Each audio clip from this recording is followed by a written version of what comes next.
Hello, everyone. This is Donald Kendal with Stopping Socialism, joined as always by Justin Haskins.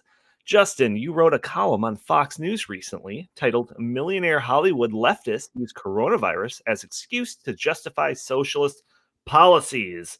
Color me shocked, Justin. I mean, it seems like out of every corner, whether it be Hollywood or politicians, coronavirus is the excuse to kind of get whatever you want. So tell us about this one. Yeah, what I think makes this particularly interesting and important is that in most cases, like when you have Democrats calling for $2,000 a month payments for the vast majority of Americans until the crisis ends, it's that last part that you see over and over and over again. It's until the crisis ends, right? So you have all these different sort of socialist or quasi-socialist policies being pushed by the left. But the idea is that it's necessary to stop or to alleviate, not to stop, but to alleviate the crisis or make the crisis more tolerable. And you know, people are suffering and there's all these problems in the world and we have to do these extreme measures in order for people to be safe or more comfortable or to survive this crisis.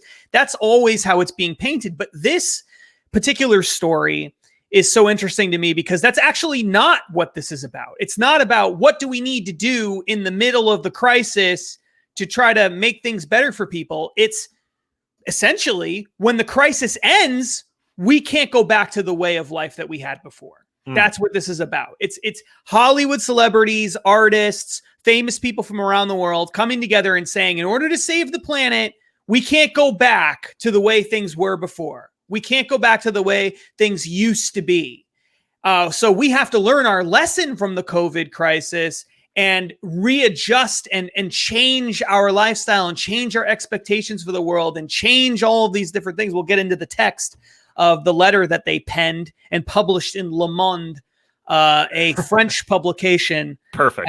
As Donnie knows, Perfect. What bothers me so much about that, by the way, is they penned this letter. There's like 200 and something celebrities or something like that. They got together, they penned this letter, and they published it in Le Monde instead of, I don't know, like any American publication at all that anyone in America actually read. Like New York Times, Washington Post, you know, why do they have to publish it in a French publication? Sure. No one actually reads. Why? Because it's just so quintessential elitist of them. It's not good enough to even be in the New York Times anymore. It's a fancy French publication no one actually reads in America. That's now the only way that they'll publish anything. The letter is pretty incredible, but essentially that's the details of it. If you're going to boil it all down, it comes down to this.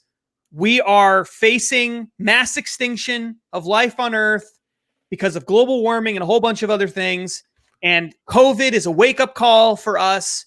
If we don't start respecting the planet, we're all screwed. We're all going to die. And so it's time for us to change our evil, greedy, capitalist ways and, become, socialists. Well, here, let's see. I mean, you've got some of the direct quotes here that the signatories say we must give up the pursuit of consumerism and an obsession with productivity, and instead embrace politics of social equity, a strategy that must require radical transformation.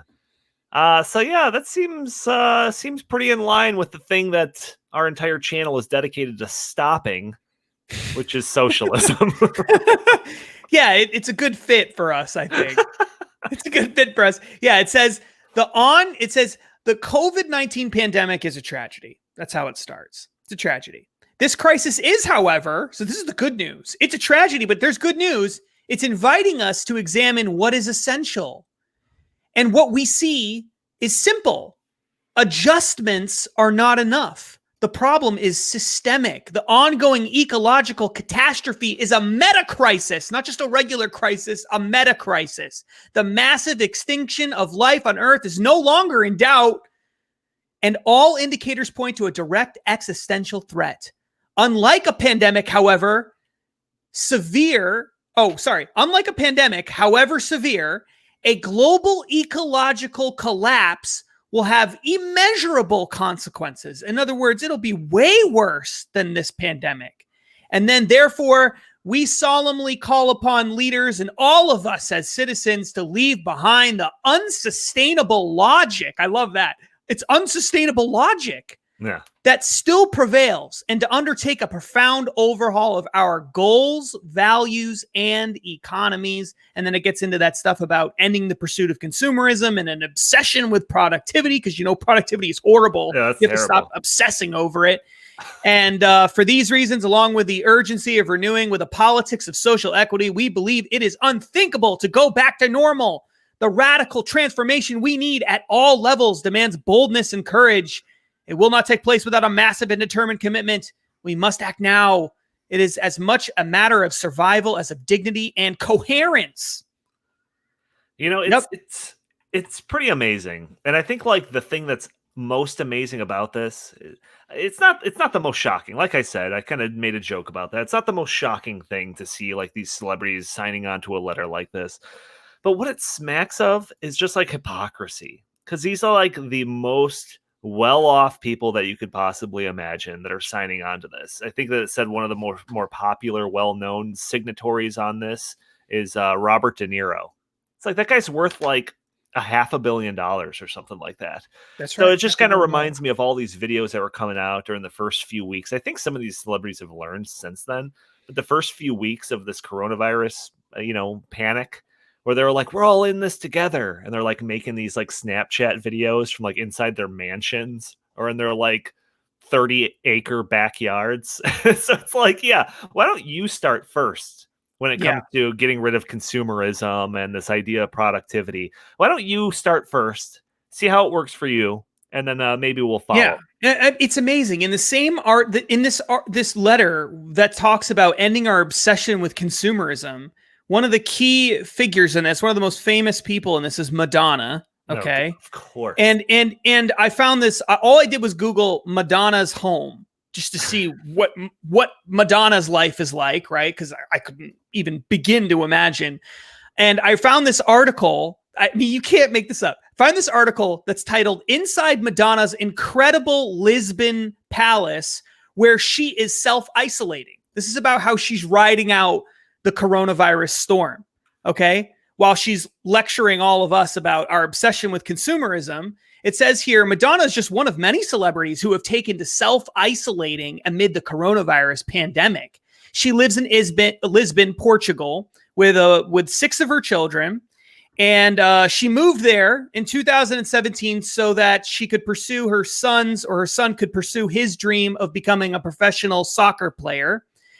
She lives in a $6.5 million house, and this is the direct quote. The $6.5 million, they put it in euros, $6.5 million home is a converted 18th century palace.